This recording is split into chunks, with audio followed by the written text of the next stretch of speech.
Assalamu alaikum students. Vitalized Educational Hub 2026 under vitalize educational hub the discipline academy और हमारा general science class 7 new course for national book foundation जारी है। Last chapter है और इसका third lecture है। और पिछले लेक्चर में अगेन मैंने आपको जो चीज़ें करवाई थी मास में और वेट में, आपको याद होगा, उसमें हमने 3 पेजेस बड़े अच्छे तरीके से कवर कर लिए थे और वो मैंने आपको बताया था कि आपके कॉन्सेप्चुअली कंप्लीट हो चुके हैं।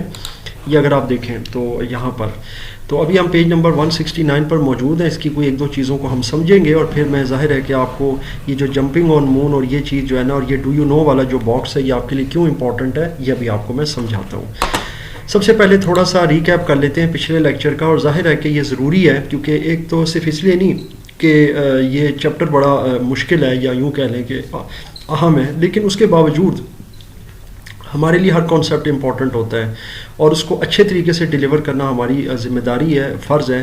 तो ये वजह है कि हम कोशिश करते हैं कि आप तक जो है ना, एक तो क्वालिटी कंटेंट पहुँचे और दूसरे नंबर पर उसको आसान ज़बान में या आसान तरीके से उसको जो है ना वो किया जाए, ना कि बहुत टेक्निकल लैंग्वेज या वर्ड्स यूज़ किए जाएँ जो ज़ाहिर है बच्चों को समझ ना आए और इवन जो थोड़े नॉन टेक्निकल लोग हैं उन्हें भी ना समझ आए।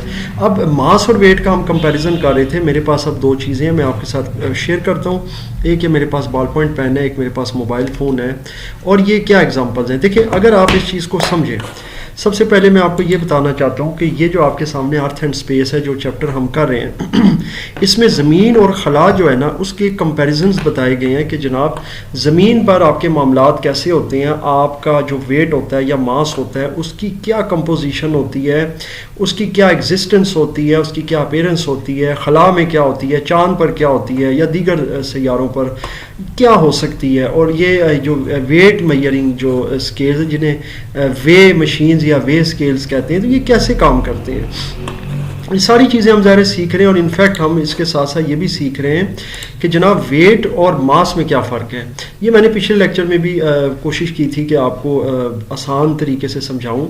और मैं स्टार्टिंग में यहाँ से लेके आपको चल रहा हूँ। जनाब देखें, मैंने आपको ये चीज़ बताई है कि दुनिया की कोई भी चीज़ है, चाहे वो इंसान है, चाहे वो ऐसी कोई चीज़ है, कोई लैपटॉप है, कंप्यूटर है, वो कंसिस्ट करता है बाकायदा मास से।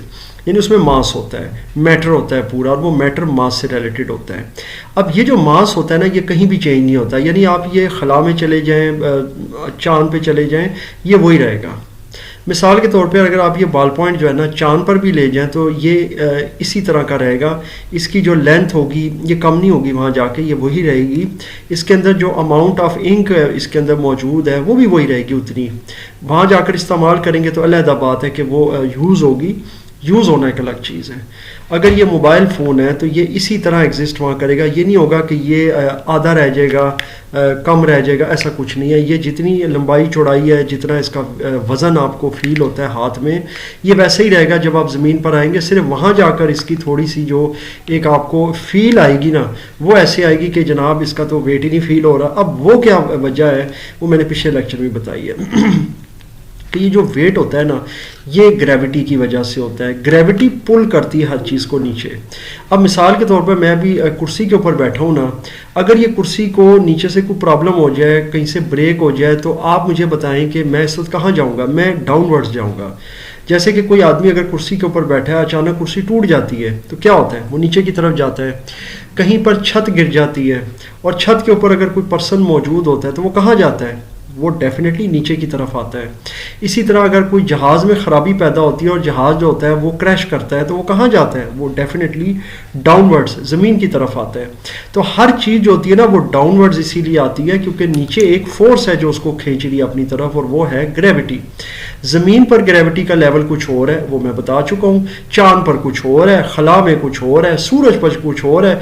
डिफरेंट जो प्लैनेट्स हैं उनके ऊपर डिफरेंट ग्रेविटी लेवल है, डिफरेंट स्टार्स हैं उनके ऊपर डिफरेंट ग्रेविटी लेवल है। ये नहीं है कि जो ग्रेविटी लेवल हमारी ज़मीन के ऊपर हम एक्सपीरियंस करते हैं वही हर जगह मौजूद होगा।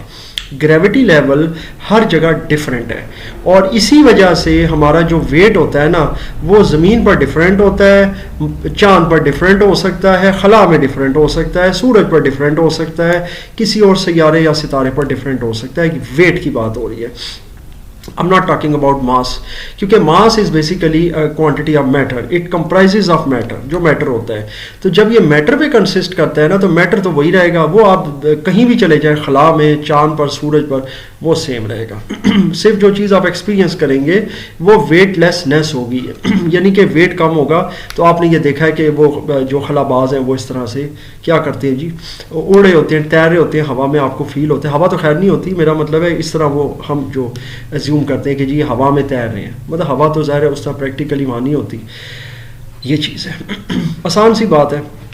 अब ये जो मैटर होता है ना स्टूडेंट्स, इसकी टाइप्स कितनी है देखें. मैटर की बेसिकली 3 टाइप्स हैं जो कि आप पढ़ते रहते हैं, 5वीं 6ठी क्लास से भी आप पढ़े होते हैं, तो कोई नई बात मैं नहीं आपको बता रहा. सॉलिड है, लिक्विड है, गैस है, और इसके बारे में आप जानते हैं. और एक ऐसी चीज़, ये भी मैं रिसेंटली बात कर रहा था अकेडमी में और मुख्तलिफ जगहों पर, फोरम्स पर मैं अक्सर बच्चों से पूछता हूँ, कईयों को पता भी होता है, कईयों को नहीं पता होता. तो बहरहाल पानी एक ऐसी चीज़ है, और कई ऐसी और भी चीज़ें हैं जो कि तीनों स्टेट्स में भी एग्जिस्ट करती हैं, लेकिन पानी एक बड़ी कॉमन चीज़ है जो हर जगह पाया जाता है, और ये तीनों स्टेट्स में मिलता है आपको, और जनरली हर जगह तीनों स्टेट्स में मौजूद होता है. अब अगर आप ज़रा वॉलपेपर को देखें तो वॉलपेपर के ऊपर आपको कुछ चीज़ें नज़र आ रही हैं जी.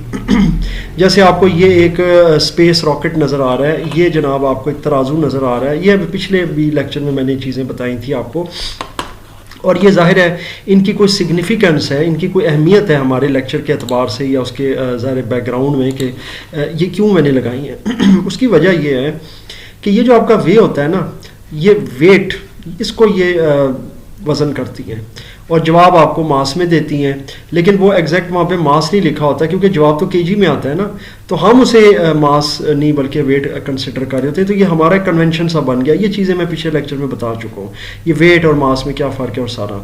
अब ये एक सिंपल सा बॉल पॉइंट पेन है, इसके अंदर भी मैटर मौजूद है, और मैटर अगर मैं साइंटिफिकली बात करूँ तो इसमें तीनों स्टेट्स में मौजूद है. कैसी है जी देखें. एक तो इसकी जो डेफिनेट शेप है, क्योंकि मैटर जो होता है वो कहीं ना कहीं स्पेस ऑक्यूपाई करता है, उसकी कोई शेप हो सकती है. अगर शेप अपनी ना भी हो, फर्ज करें लिक्विड है, उसकी अपनी कोई पर्सनल शेप नहीं है, वो जिस कंटेनर में डालेंगे वो शेप अडॉप्ट कर लेगा. इस पेन के अंदर अगर पानी भर देंगे तो वो इसकी शेप अडॉप्ट कर लेगा. ग्लास में डालेंगे, ग्लास की शेप अडॉप्ट कर लेगा.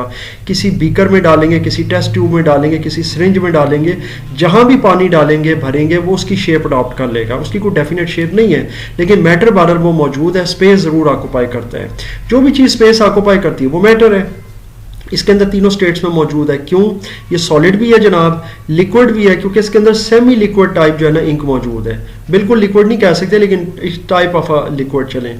और एयर तो ऐसे ही है इसके अंदर. अब अगर आप इसकी मिसाल लें फ़ोन की, तो उसके अंदर सॉलिड तो ये है, क्योंकि ये एक डेफिनेट शेप है. आप देख सकते हैं, इसको मैंने होल्ड किया तो ये शेप है, तो मैंने होल्ड किया ना, इसकी कोई एक डेफिनेट, और ये सॉलिड शेप है. लिक्विड क्या है जी? इसके अंदर लिक्विड क्रिस्टल्स हैं जो इसकी LCD होती है, और साथ में जाहिर है कि इसके अंदर गैसेस भी मौजूद है. आर्गन गैस या कोई और गैस डाली जा सकती है LCD के अंदर, जो उसके क्रिस्टल्स के साथ काम कर रही होती है. तो सॉलिड लिक्विड गैस कंप्राइज करता है ये. इंसान की बॉडी भी इसी तरह है. हमारे अंदर सॉलिड लिक्विड गैसेस तीनों तरह का मैटर मौजूद है. सॉलिड की सूरत में आप कह लें कि जैसे हमारे पास ये स्कल है, पूरी ये खोपड़ी, इसका स्ट्रक्चर, हड्डियों का स्ट्रक्चर, ये सारा क्या सॉलिड है. दांत है, ये नेल्स हैं, ये सब सॉलिड्स में आ जाते हैं. लिक्विड्स की अगर बात करें तो खून सबसे बड़ी एग्जांपल है. हमारे अंदर जो ब्लड है, जो बॉडी फ्लूइड है, वो सारे का सारा लिक्विड है. मतलब वो कहीं सेमी लिक्विड हो सकता है, लिक्विड होता है, but it's a type of liquid कह लें. इसी तरीके से अगर आप गैसेस की बात करें तो डेफिनेटली हम एयर इनहेल करते हैं, एक्सपेल करते हैं, बाहर एक्सहेल करते हैं, तो ऑक्सीजन, कार्बन डाइऑक्साइड गैस और दीगर गैसेस. और फिर पूरा ब्लड जो हमारी बॉडी के अंदर सर्कुलेट कर रहा है सर से पाँव तक, वो ऑक्सीजन को कैरी कर रहा है. तो ये सब का सब जो है ना, ये फिर गैसेस हमारी बॉडी में मौजूद हैं, और वो बॉडी से हमारी गैसेस खारिज भी होती रहती हैं. हम सांस लेते हैं, वो भी गैसेस हैं, और फेफड़ों में जाती हैं, एयर सैक्स होते हैं, तो गैसेस भी मौजूद है. तो तीनों तरह का मैटर हम जो है ना कंसिस्ट करते हैं. और मैटर की टर्म है मास. याद रखिएगा कि ये जो मास होता है ना, ये एसोसिएट करता है मैटर से, और ये इसका यूनिट जो है वो kg है. ये चीज़ें मैं एक्सप्लेन कर चुका हूँ. अब हम आएंगे अपनी ज़रा किताब की तरफ, उसको समझते हैं कि हमारे पास जो टॉपिक है, क्योंकि यहाँ तक समझा कर अब आई एम श्योर आपको मज़ीद कुछ चीज़ें समझ आ जाएंगी. ये डू यू नो वाला बॉक्स समझ लें. ये वैसे मैं करवा चुका हूँ पिछले लेक्चर में, आपको सिंपल एक्सप्लेन कर देता हूँ कि जी चांद पर जो ग्रेविटी है ना, वो ज़मीन से 6 गुना कम है. 6 टाइम्स कहते हैं 6 गुना को, या 6x कह सकते हैं इसको. तो ये ज़मीन से कम है। इसका मतलब ये हुआ कि जनाब मुकम्मल तौर पर वहाँ पे ग्रेविटी ज़ीरो नहीं है, आप मुकम्मल वहाँ वेटलेसनेस फील नहीं कर सकते। और ये मैं पिछले लेक्चर में बता चुका हूँ। आपको याद होगा कि मैंने बताया था कि स्पेस में अगर कहीं पर ज़ीरो ग्रेविटी है तो वहाँ पर वेट बिल्कुल ख़त्म हो जाएगा, लेकिन मैंने बताया था कि चाँद पर वेट ये रहेगा, वो आपको याद होगा पिछले लेक्चर में, आप देख सकते हैं, और ज़मीन पर वेट ये रहेगा। अच्छा, जंपिंग ऑन मून को समझ लें कि ये क्या है। एक बच्चा जो है वो ज़मीन पर ये जंप कर रहा है, कूद रहा है, उछल रहा है, और एक ये चांद के ऊपर अगर उछल रहा है, तो इन दोनों में फ़र्क क्या है जी। देखें, आप अगर दोनों को कंपेयर करें ना देखने में, तो आपको डेफिनेटली नज़र आएगा कि यार चांद के ऊपर अब जो बच्चा उछल रहा है उसका जो हाइट बन रही है, जो वो उसकी ऊंचाई है ना, अल्टीट्यूड, वो ज़्यादा नज़र आ रहा है, ज़मीन पर कम है। रीज़न क्या है? रीज़न ये है कि जनाब ज़मीन के ऊपर जो ग्रेविटी है वो जनाब चांद से ज़्यादा है। हम जाते हैं जी नोट पैड में और आपको मैं समझाता हूँ। देखिए जी, ऑन अर्थ द ग्रेविटी, यानी ग्रेविटी फोर्स जो है ना, या ग्रेविटेशनल फोर्स इज 6 टाइम्स और 6x कह लें, 6x more than moon as compare to moon. 6 से ज़्यादा है, मतलब 6 टाइम्स ज़्यादा है। अब इसका मतलब वही हुआ वाइस वर्सा के चांद पर 6 गुना कम होगी। सो इट मीन्स, अब मैं फॉर एग्जांपल आपको एक मैं बात बताता हूँ। For example if a child jumps 2 feet in the air on earth, then his jump height will be 12 feet on moon। ये ले जनाब, अब आपको थोड़ा सा कंफ्यूजन होगा कि यार ये क्या बात है कि 2 फीट अगर अर्थ पे है, ज़मीन पर है, तो ये चांद के ऊपर 12 फीट कैसे हो गई? भाई वो 6 गुना कम है उसकी ग्रेविटी। अगर 6 गुना कम है तो इसकी हाइट फिर ज़्यादा हो जाएगी। ये स्टूडेंट्स याद रखें, एक बड़ी इंटरेस्टिंग चीज़ आपको बता रहा हूँ कि ग्रेविटी जितनी कम होती है हाइट के हवाले से, यानी कि जितना आप ऊपर जाते हैं ना हाइट पर, ग्रेविटी कम हो जाती है फोर्स उसकी।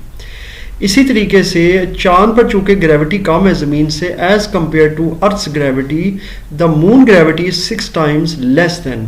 तो जब वो 6 गुना कम है, तो अगर एक बच्चा 2 फीट ज़मीन पर जंप कर रहा है तो उसके ऊपर चूंकि पुल कम होगा तो वो ज़्यादा ऊपर चला जाएगा। ये बिल्कुल ऐसी आपने अक्सर देखा होगा कि एक गुब्बारा होता है, उसको आप हल्का सा भी नीचे से पुश करते हैं, चूंकि वो एयर से हल्का होता है, ग्रेविटी उसके ऊपर कम असरकारी होती है, तो वो एकदम से ज़्यादा ऊपर चला जाता है। आपने अक्सर देखा होगा।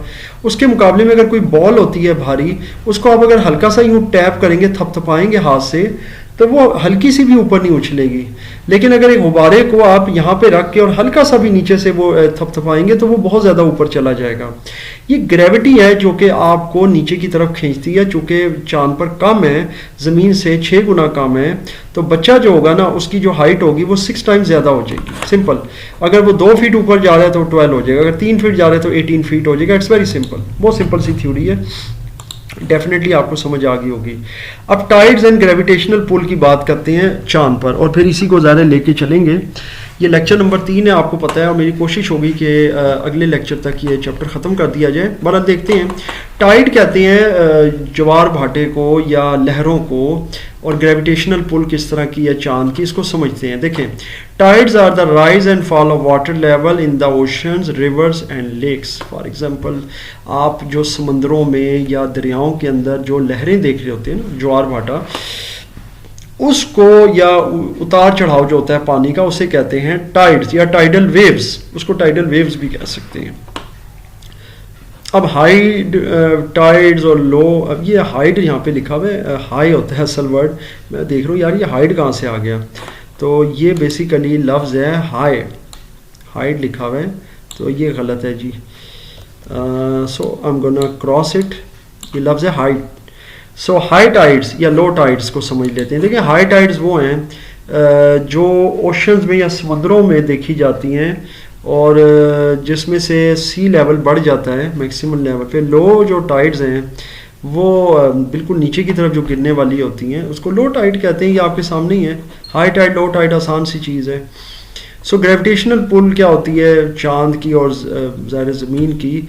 देखें, spinning of earth are the causes of tides on motion. देखें, पहली चीज़ तो ये है कि ग्रेविटेशनल पुल जो है ना चांद की और अर्थ की, फिर उसके बाद अर्थ की जो स्पिनिंग है, स्पिनिंग का मतलब ये होता है ये रोटेट कर रही है अपने एक्सिस पे। तो ये तीन चीज़ें जो हैं ये मिलकर जो है ना ये हमारे समंदरों में लहरें पैदा करती हैं। ये बिल्कुल ऐसे ही है जैसे कि एक आप बर्तन लेते हैं, उसको ज़ोर से घुमाते हैं तो उसके अंदर जो पानी होगा लिक्विड, चाहे दूध हो चाहे चाय हो कोई भी हो, तो वो उसके अंदर लहरें पैदा होंगी, वो छलकेगा बाहर।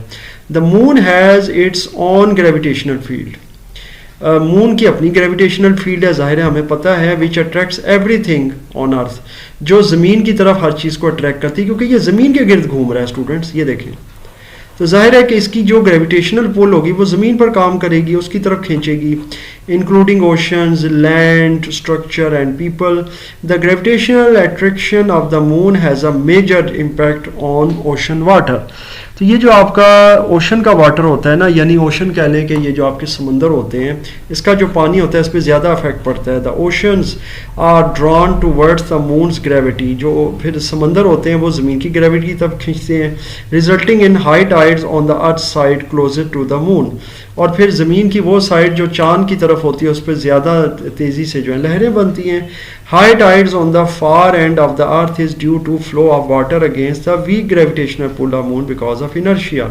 और फिर दूसरी तरफ जो हाई टाइड्स होती हैं वो इस वजह से बनती हैं क्योंकि उस तरफ पानी कम होता है, पानी का फ्लो कम होता है, तो इनर्शिया लेवल जो होता है ना उसकी वजह से या उसके असूल पर जो है ना वहाँ पर वीक ग्रेविटेशनल पुल की वजह से लहरें बनती। आसान है, ये आप देख सकते हैं, ये चीज़ है। अब ज़मीन जिस तरह से घूम रही है उस पर लो एंड हाई टाइड्स बन रही हैं और ये जो चांद है ये इसके ऊपर ग्रेविटेशनल पुल लगा रहा है। It's very simple.